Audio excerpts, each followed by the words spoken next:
Begin with the G7. Leaders of the G7 industrialized nations are meeting in the UK. It's the first time since the pandemic they've met in person. This also marks U.S. President Joe Biden's first foreign trip. The two leaders described their meeting as very productive. All right, let's get more on this. CGTN's Nawid Jabrakel is keeping tabs on the G7 leaders meeting. He joins us live from Cornwall. Now, Willie, thank you for joining us here on Africa Live. What's the latest there, and what do we expect from today's meeting? Nawid?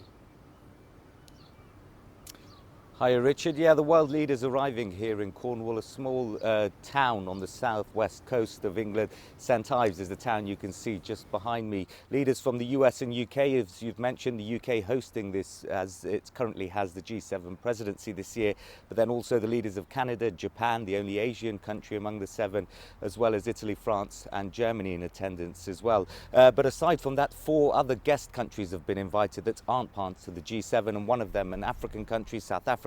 Cyril Ramaphosa, its president here, along with India, South Korea and Australia, what Boris Johnson called, quote, like-minded democracies.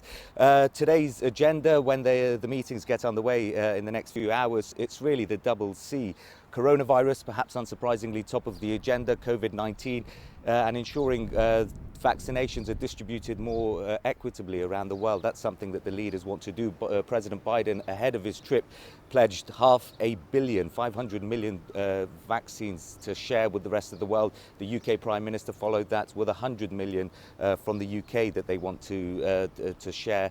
That's something that the World Health Organization has called for, COVAX has called for, and something that African countries you'd think would benefit from. Aside from that, climate change is another issue that will be watched closely all around the world. It's something that President Biden has made a top priority, as well as the European leaders and Boris Johnson, as well as the UK gets ready to host that COP26 UN climate change conference. But there are protests here set to get underway. We've heard some in the last few hours. Extinction Rebellion, one international group which is here in Cornwall, set to try and raise more awareness, because what happens with these sorts of big meetings is there's often a lot of words but not enough action, and that's something I think the leaders will be trying to change this time around. There will be some other issues on the agenda, the issues like Russia. Remember, President Biden goes on from here to a NATO meeting in Brussels and then goes to meet Vladimir Putin in Geneva on the 16th of June. So this will be a very, very significant meeting, if not just for the fact that these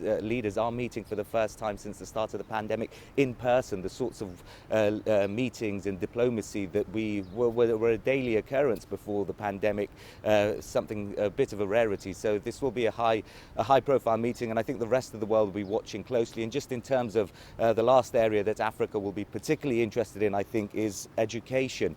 In the next hours, we're expecting Boris Johnson to make an announcement on widening girls' education around the world, dedicating more money to girls' education, particularly in places like Asia, the Middle East and Africa. So that's another area that I think people all across Africa will be watching closely. Richard.